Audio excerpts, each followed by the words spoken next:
Are men superior to women? A big question that many of you probably have an answer to immediately, but a friend and I are going to react to a video that begs that question. Everybody, all that and more on today's Fun Friday episode of Speechless, The Daily Show.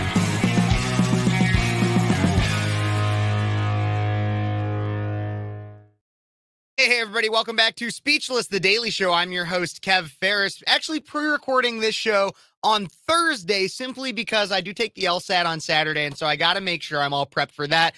But everybody, we have so much to cover here, and before I do all of that, please don't forget to like the video, subscribe down below, leave me a comment on what you think about anything that's covered in this today, and don't forget, if you like really what you see, don't forget to share my channel and this video with your friends. But everybody, before we get into all of everything, I'm going to introduce my good friend, Cat Peterson. Cat Peterson is a consistent regular on the show, also host of Conservative Cat and The Morning Buzz on Cities 92.9, the news and talk of Bloomington Normal. How you doing today, Cat?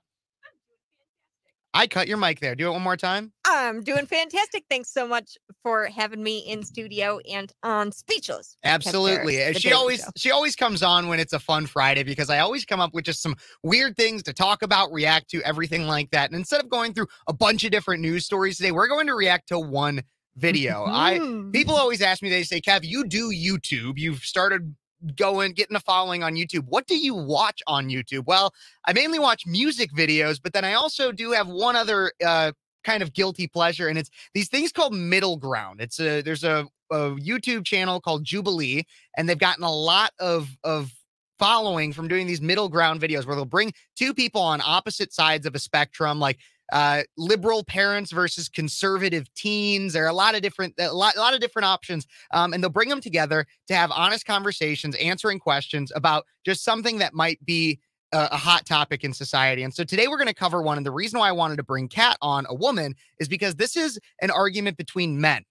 Alphas versus betas is what it's called. And the primary question they're asking is, are men superior to women? It's a long video. We might skip through it a little bit because it's over an hour long, but I'll make sure to link it in the description to give them obviously credit. But you can also go check out and watch any of the Jubilee videos on your own. I find them interesting, insightful, and it's always fun to have these kinds of conversations. So Kat and I are going to react to this. Everybody, let us know what you think in the comments.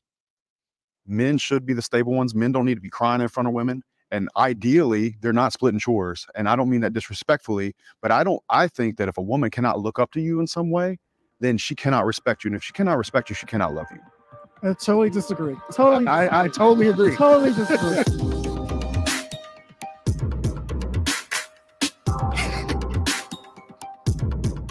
Alphas versus Step betas. forward if you agree with the prompt. Men are designed to want to sleep with multiple women. Okay, so before we even watch any of that, Kat, I want you to react to that prompt. Men are designed to want to sleep with multiple women. What do you think of that prompt? Well, biologically, yes. So we have cut down the number of children we're supposed to have. Like I'm telling you, if you talk to my mother, your mother, I don't know for sure how many children she had. I'm one of three. So you're one of three, yep. But how many aunts and uncles do you have? Oh man, I have on my mom's side alone, I have a total of my mom has four siblings total. So Boom. She's one of five. So my mom is one of six.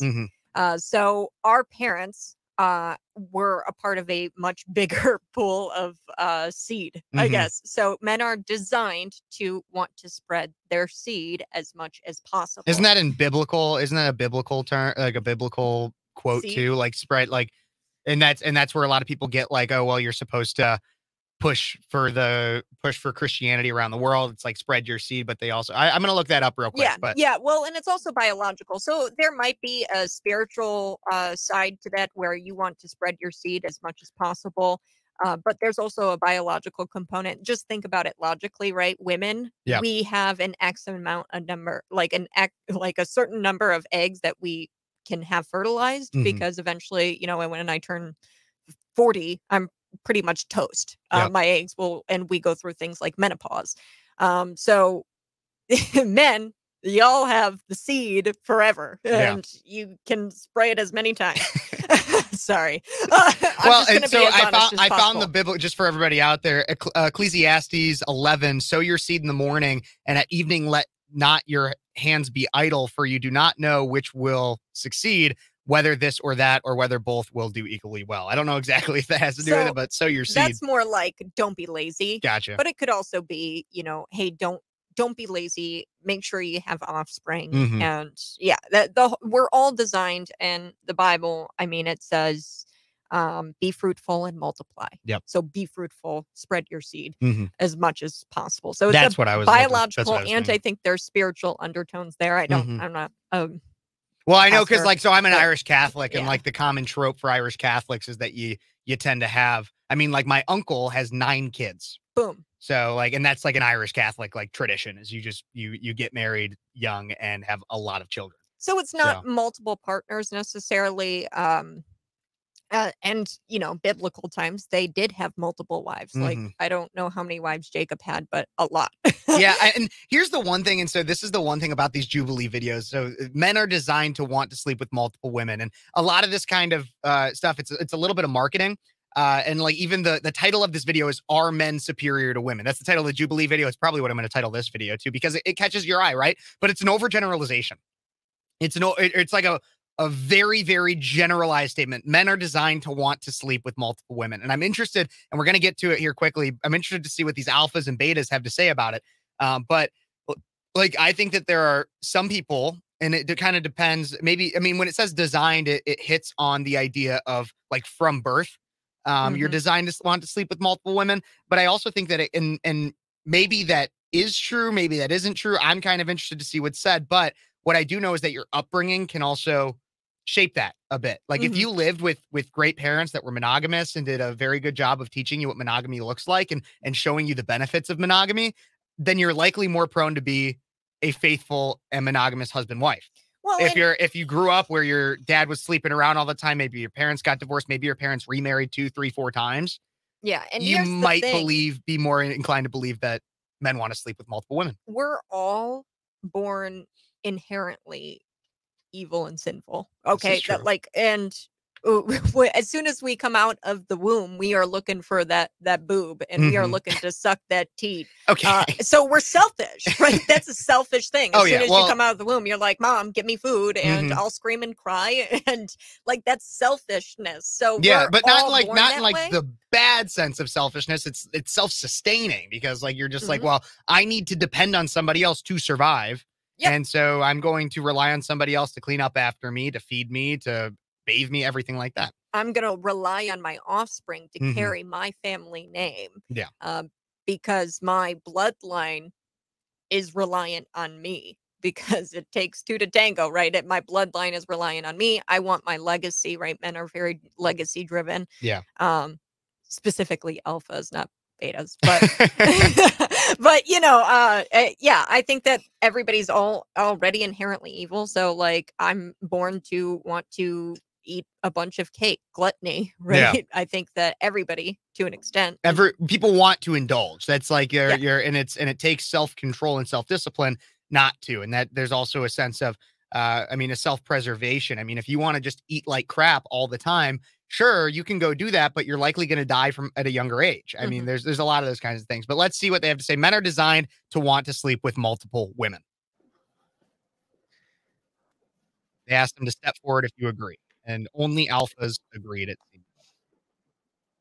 Yeah, I would say I definitely agree that men, want to sleep with multiple women. I think it's natural because one of the things is because we have so much sperm and that we produce so much sperm, and that makes us want to repopulate the earth basically. And so a lot of times what happens is I think that society is telling men not to do that for whatever reason. You know what I mean? And some guys fall into that, but I definitely believe that men actually want to be with multiple women because it's just a natural thing in us. This is why you hear all the time, men always cheating and guys feel like they, trying to hide the cheating and everything like that. And if it was natural for them to just want to be with that one woman, then cheating wouldn't even be an issue. You know what I'm saying? So that's how I look at it. Yeah, I think for the way we were cultured, I agree with that, but also too, just through human history, right? For survival, I mean, maybe this is old school thinking, but it's just like for survival, you need to have lots of kids. Hey, so Kevin. if someone's pregnant,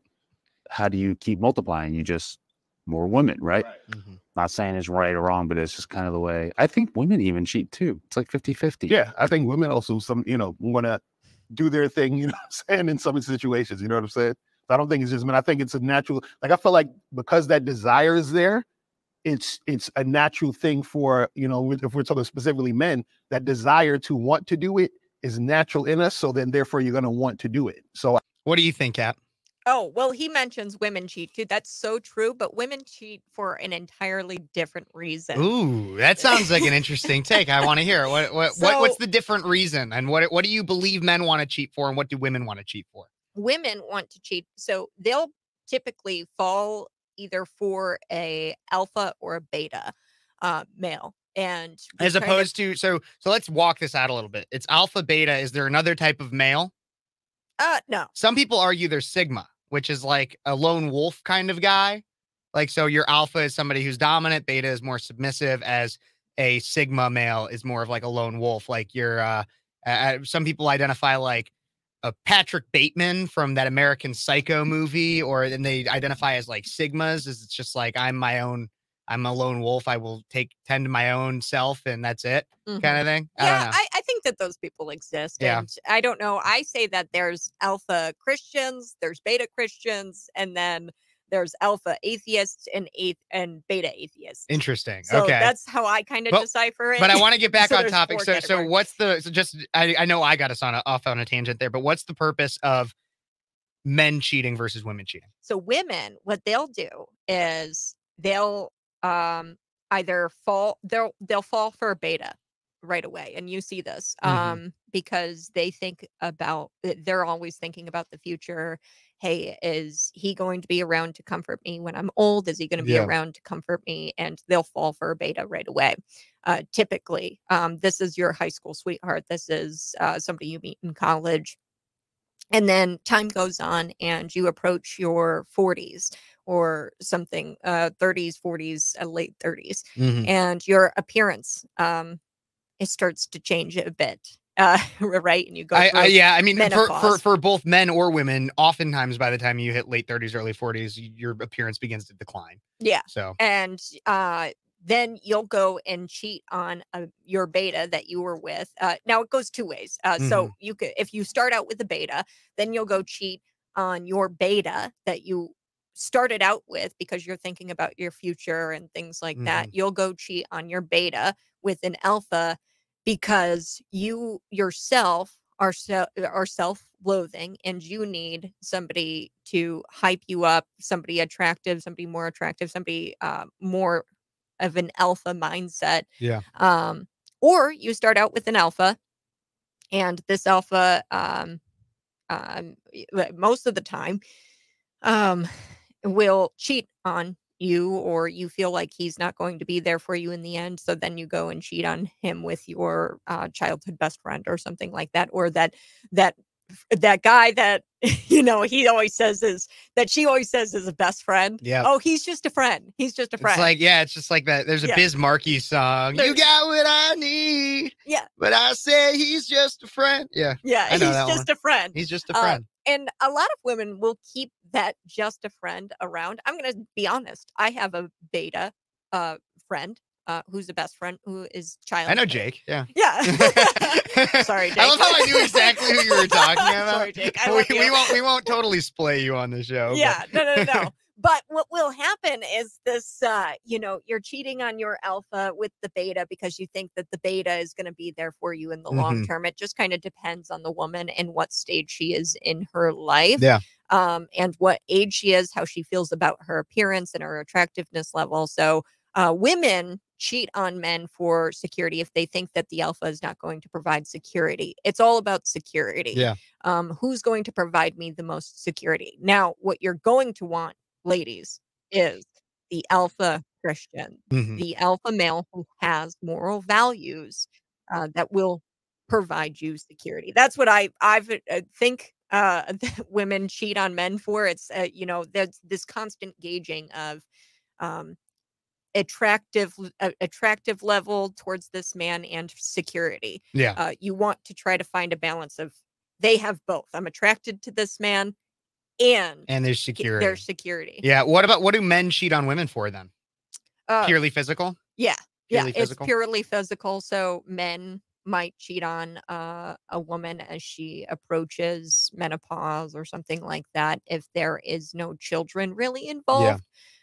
Sometimes they'll even do it if there are children involved because of the appearances. But typically, men will cheat on women if they feel disrespected in the relationship. I think they'll just up and go and cheat on you if they don't feel like they have your respect, because they're going to go find somebody younger and somebody more impressionable to that will respect them. Absolutely. Absolutely. And I do think respect plays a big role in it. I mean, like, I've been in relationships where I haven't felt respected, and I don't want to be in that. Like, you don't want to be, especially as a man, if you feel not only disrespected, but with that disrespect makes you feel emasculated. And if you're not, and if you're a person that doesn't want to be or emasculated, like, I mean, probably more of an alpha tendency, but I don't know. I mean, I guess we'll see with some of these guys what their views on more dating and everything like that are. Let's take a look right here. We're going to keep going right now. They're going to have the disagreeers with the original statement that men should want to sleep with multiple women. They're going to have the disagreeers. Most of the betas come forward and give their opinions. I remember when I would like go on tour and things like that. Oh God. Oh God, what is that? Okay, sorry. I did not mean to react that way. But No, that's holy fine. crap, that thing.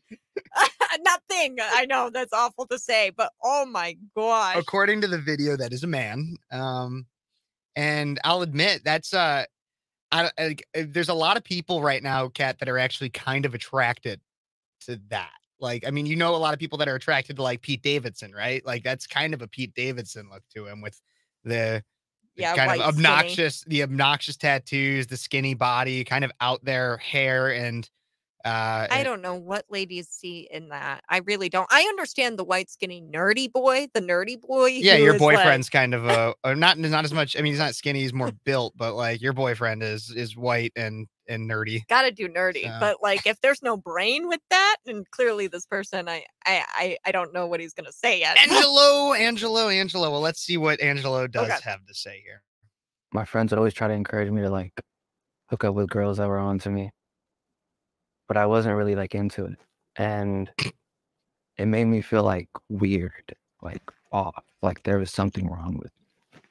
I think that guy's reaction right there. I want to go to that real quick before we even let him finish. He's about to throw up. But like the dude in the blue, like let's try to find this. Yeah, right there. Like, he looks like he's about ready to vomit. Like right there, he's just like trying to. It seems like he's not even listening to him. He's just looking at him, just like trying to comprehend what the dude's wearing, like what his look is, and everybody's like, "What the hell? What am I looking at?"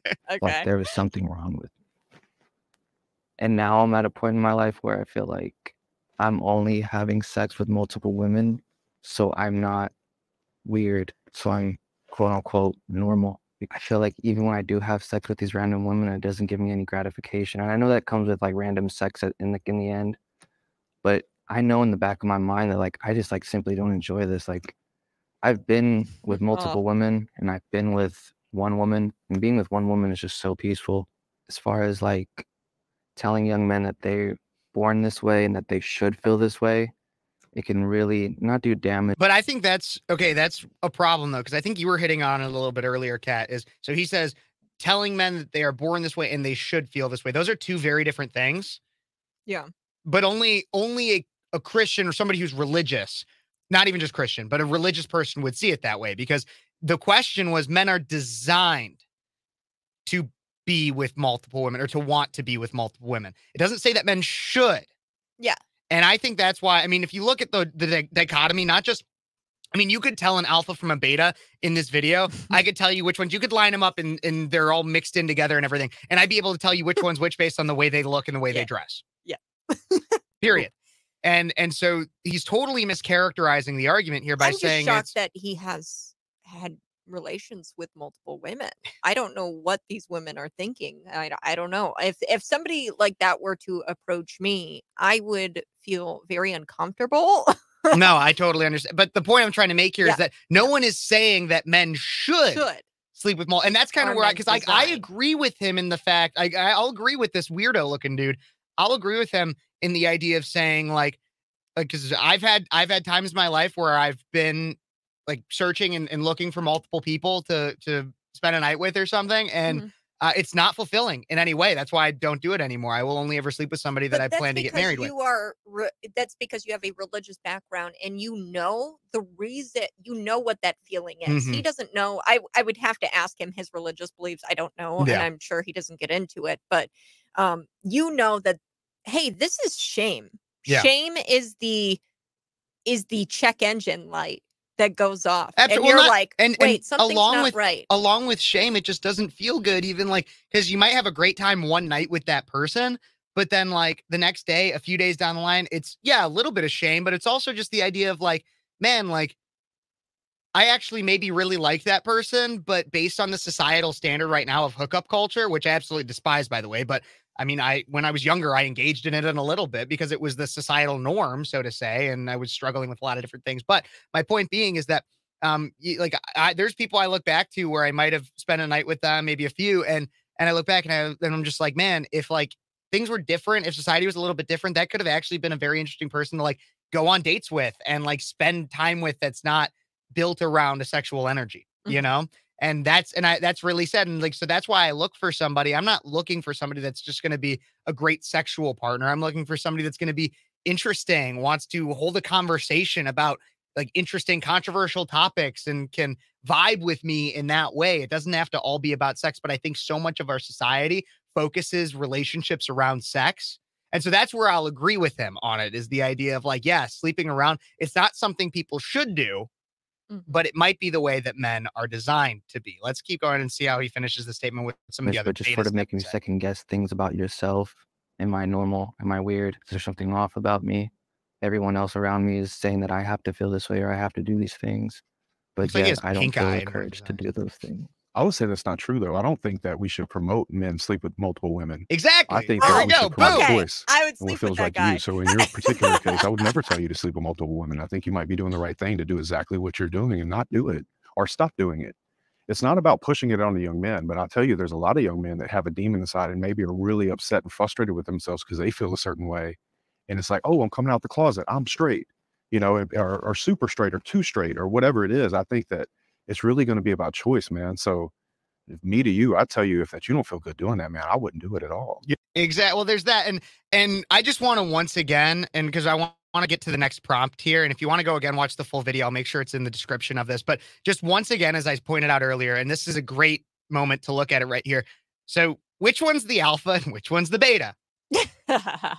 Once again, appearance has a lot to do with it. The way you dress, the way you hold yourself. Like that's the other thing too, is this man, when Justin, the one on the left of the screen, in the blue suit, when he's sitting there, he's got a strong tone to him. You could tell like he's got his core engaged a little bit. You could tell by his body language. As Angelo on the other side, he's kind of slumped over. Like he does not appear confident in himself in any way. And I don't think you need to be an alpha to be confident in yourself necessarily, but it's shown a lot that a beta will not be confident in themselves. Let's get to the next prompt here. I want to, because this is like a 60-minute video. Oh, there's an ad there. I don't want to play that. I'm going to let the ad play. Kat, what do you think when it comes to appearances? And like, do you think somebody has to be, or if somebody's confident has to be an alpha, or do you think there can be confident betas?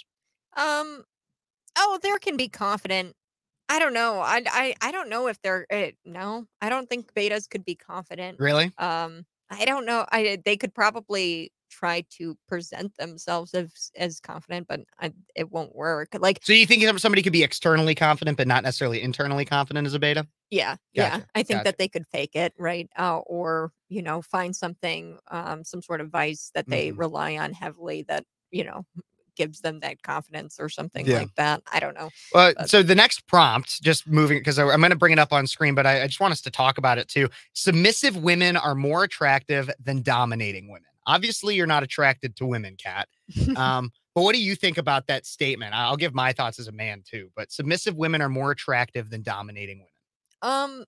Well, here's the thing. Submissive women, you're only submissive to people you respect.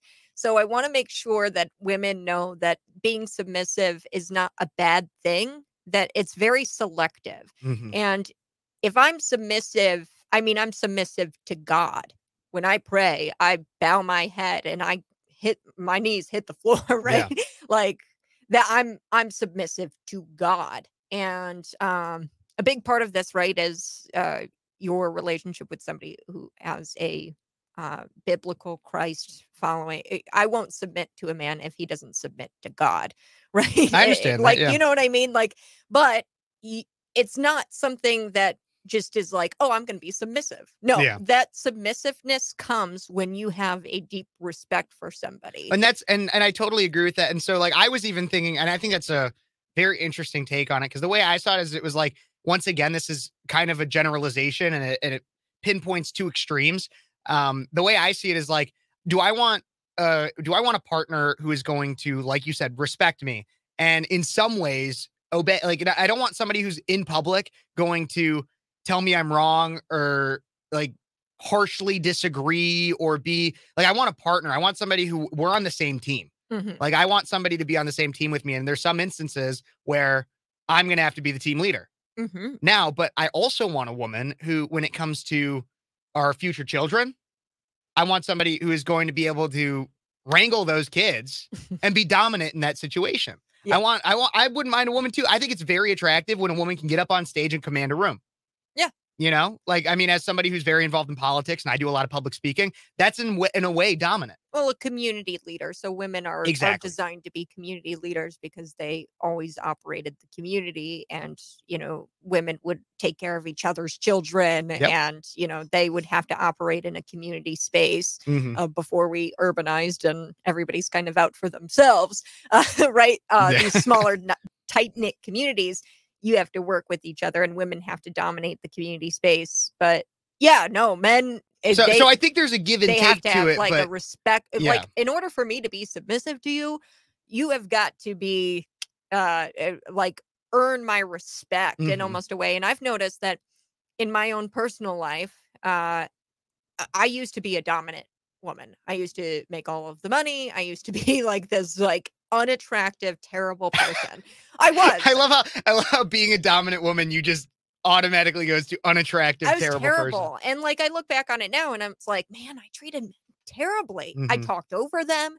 I was like all excited to get what I wanted to say out. But now it's like I catch myself doing that and I'm like, why would I interrupt this wonderful man? And I even, you know, even with my friendships, I've noticed, you know, I try to give men the respect because all men have a burden, the male burden of performance. Yeah. And you just in that and of itself, just being a man in and of itself deserves some sort of respect. So I try to catch myself whenever I interrupt you. It's kind of hard even between the power dynamic between us Mhm. because I'm technically your boss. Yeah, right. well, there's that, and we both have like our own shows. We both know what it's like to be in the power seat of the mic, and Mhm. we both know how to produce. We both know like a lot of the same stuff when it comes to our behind the scenes work, and so we're But a lot of times equals, what but I'll there's that do power dynamic. Yeah. is what I'll try to do is just be quiet and listen and then offer like some sort of guidance, right? Mhm. That's what I try to do as my role as like not like a superior, but like definitely, you know, Yeah. there's a work dynamic between us. And I try even in my friendships, hey, I'm gonna shut up. I'm gonna do my best to be quiet. Because we just had a meeting, not like Yeah. to get too personal, but I was the only woman in the room. Mhm. And I didn't even think about that. Like, that's like, that went right over. Like, to me, it did not. So it registered to you while you were in that room that you were the only woman in there? 100%. And like there's men Interesting. all around me, and you Yeah. guys are talking over each other, right? And it's like getting loud. And you know, people probably think that, well, why didn't Kat contribute to the meeting? No. It's because I respect these men in this room, Mhm. and I'm going to be quiet when men are talking because they've earned my respect. And Interesting. sometimes it's just even like So, like, when people, you know, when I'm in a meeting, they're I like, never "Why thought doesn't about the Cat gender. talk? I never thought about the Why gender doesn't Cat dynamic. talk?" It doesn't. It's It's not that I don't never want to. registered to me. And I think that's fascinating because, like, a lot of times I'll hear like feminists and they'll be like, oh my gosh, like, we need more women at the table. Like, you won't let a woman talk. And like, the only thing I remember now that you're bringing it up was I just remember one time, and we're not going to get into the details of the meeting, but I think it's an interesting story for everybody to hear. Is I remember there was one time you were trying to tell David Paul Blumenshine, everybody, if you're out there, you can go subscribe to DPB on YouTube too.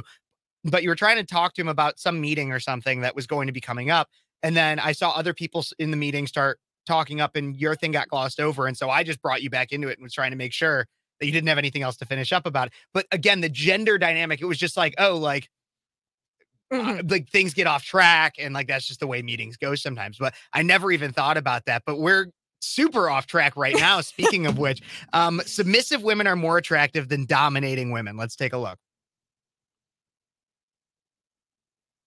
Oh, it's mute. Oh, hell yeah. You know. So once again, Hell yeah. Listen, my shirt says Alphas. submissive women are sexy. Okay, so Yeah, it's true, man. It's true. And look, I think one of the most beautiful things about love is being able to fully take care of a woman in every way, whether that's emotionally protecting, providing, everything about that. Like every fairy tale that was ever written for all of time was about a man saving a woman from a castle and a dragon, right? Or some sort of scenario like that. And I think that's absolutely beautiful. And I have nothing against women being empowered, but I do feel like the happiest women in the world are the ones that look up to a man and that he can fight every day to love her and love his kids and his family and provide and be that source of something to actually look up to. Like, I believe a woman can admire a man and it's very, very, very healthy. Am I saying that somebody that doesn't do that is not a man? No, I would never.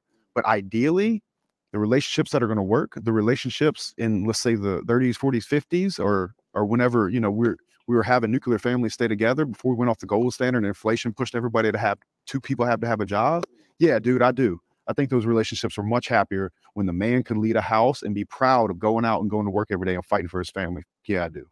Yeah, I think what we have to do is we have to look at general female happiness, because that's really what I'm into. Like, I don't really care what guys think or what girls think. I think I have a unique perspective in that I've worked with a lot of high-performing women that operate in this dominant role. And I work with them for the purpose of helping them be able to reintegrate with that more submissive, connected, intuitive part of themselves that really is connected to their bodies, that if they were connected to their bodies wouldn't be as dominant, at least in the presence of men. And with every woman that I've worked with, there is this deep, deep, deep desire, regardless of what she says externally, to submit to the leadership of a man that she knows can properly hold down the emotional space and really put her interest at the forefront. Right, because really. So what do you think about all that was just said? I mean, you kind of hit on a little bit of that even earlier when we were discussing the prompt. What do you think about what the alphas had to say? Yeah. Well, that's the position I take. Women are, and being through this, right? When you Being die, you go- already like being through this. I Yeah. was a dominant woman. I still kind of have dominant qualities. However, I am so much happier now that I understand the dynamic. So it used to be where, like, say I was in a meeting, right, and all the men are talking over me, where I'd be like, society is telling me, well, that's sexist. How could they do that to you? And blah, blah, blah. And I've realized that I'm so much happier when I let the men dominate that space. And I have this profound respect for men because they're able to dominate that space. Yeah. And I can submit to that and be happy with it, because women are indecisive. That is just a fact. I don't care what women say. You know it. I know it. Shut up. Just relax. There's nothing wrong with being indecisive. I have not made a major decision, without the help of a man in the last year or two. In the last year, we'll say about the last year. Prior to that, I was making all of the major life decisions by myself. And I can say with divinity that not making decisions alone and having somebody make the decision for me is so much better. You get to hone in on your compassionate side. You Yeah. get to hone in on the emotional side, and you can actually read the room so much better when so I know what you're going. I can know and women are amazing. Mhm. It's amazing. You can know what somebody's going through just by looking at them.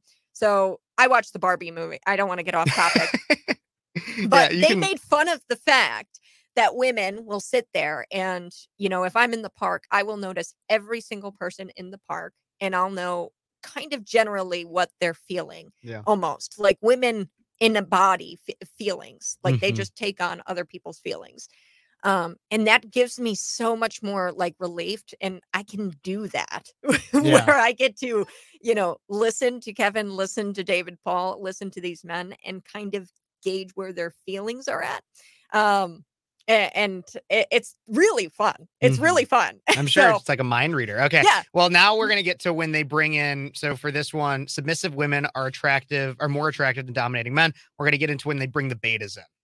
Well, and beauty. there's one alpha too. That doesn't matter. It does matter. It does matter to me. You asked me. You could, but I would like to say a mother figure rather than a woman.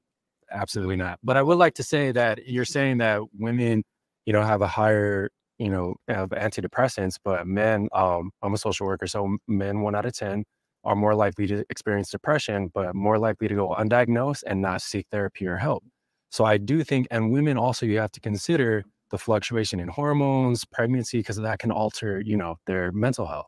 So I think that's kind of a moot point, but I feel like, I'm not looking for a mother figure. I'm looking for an equal. So I feel like with, if we're saying that women, they're like going home crying, looking for men, I think it's also that societal pressure that tells you at the same time you have to have multiple women. They're telling the women you have to have that one man, that husband by a certain age, have kids by a certain age. There's more pressure on them than there is men. And for, lack of a better term, I think men have gotten off a lot easier because women have so much pressure and they get judged more harshly than men do for talking about back then when men used to go home, bring home the bacon or whatever, the domestic violence rate was pretty high during that time. And I'll also say that for people of color, we never really had the luxury of working one job. So my parents, their parents before them, everybody always had to work, man and woman. So there was always that equal opportunity for them to be able to see that they could do it together as opposed to put that one pressure. And I also would like to ask if you guys find submissive women more attractive than dominant women, is that because it makes you feel more validated as a man, or is there something there that you feel like feeds into your purpose as a man? Yeah, well, it's a balance. If I'm a dominant person, I need a submissive. If I meet a dominant woman, we're gonna butt heads. What if that changes? Like, what if she grows? Because I would love everybody to be able to grow throughout life. What if she starts becoming more dominant? Is that like a? Are you saying if she starts becoming more dominant in our relationship? More dominant or equal to your dominant? Oh yeah, she's gone. She's finished. And see, We're done. and see, that's my thing. Like, look, I got children. I don't need I do want to hear what they have to say about this. I want to make sure we can get to all the different topics in this. And so this video might be a little long. But he had me at the beginning when he said like, oh, I want more of a partner. Because like once again, like I said earlier, like I want somebody who is submissive to an extent and in terms of respect towards me, but also dominant in other situations. And that's like what can be attractive to me. But then he started going into, well, I mean, if you look at it, when men are providers, then you have domestic violence rates, then you have racial inequality and all these other things. And I have no problem. You could still be a submissive partner and work. Like I want somebody who also has a job. Like I don't want simply because that dual income is very helpful for helping with savings, for worst case scenario. I mean, like when you're in a partnership, worst case, if I lost my job and we had kids and we had a house and everything like that, look, I don't want my wife to have for me to have to rely on my wife. Mhm. But at the same time, you want that safety net, right? Yeah. And so like, I don't want her working 50, 60 hours a week. But I want her to feel fulfilled in her life. Both my parents worked and both my parents made very good money and they were able to still provide for us kids and give us love and teach us. And so I don't think that you need to have a relationship where people don't work. I just find it very interesting. And then going into that kind of rebuttal in there, do you need a submissive woman to feel validated? And I thought that was interesting. What did you think of that, Kat? Yeah, I don't know. It's a very delicate balance, right? And like I said, a woman won't submit. So a lot of times if a woman starts to gain these dominant qualities, it'll be because she's trying to something make up for something that's Yes. not there in the relationship. Yeah. So it's all, and that goes into the male burden of performance. And it really sucks for you guys because 100%, if this woman is starting to gain kind of dominant qualities or has dominant qualities of some kind, it's because there's something in your partnership that is not being fulfilled by you to be submitted to, right? Yeah. Like as the man, there's something going on to where she feels like she's got to take on some dominant role or some roles, right? That's what's going on. So me personally, kids, I'm not doing the discipline. If I'm being the submissive one, I'm honing in on that craft, and I'm not going to make a fuss or anything. But you can kind of see, and what women have really gotten themselves into is society tells them you got to go to college, you got to have a big job, you got to do all of this, and prior to that, you would be under your father's. The father gives away the bride at the wedding. Yep. Okay, so you would be under your father's dominance, and you would submit to your father, and the father would be the provider in that situation. But society has told women that they have to leave the household, and they have to go get the job and the college right away. And there would be a more you wouldn't have to have two incomes if it was more connected, where the father of this wife that you have and you and him are this power dynamic, like this just team, right? And there would be no financial issues if you guys were a team and you guys are both working together to try to. So the father should be building up that husband as much as he possibly can early on in the relationship. The wife should be building up the husband. Is that what you mean? No. The father of the bride should be should building up the husband. The husband and almost act as a father figure to that husband, and actually be a father-in-law, right? And build up the husband.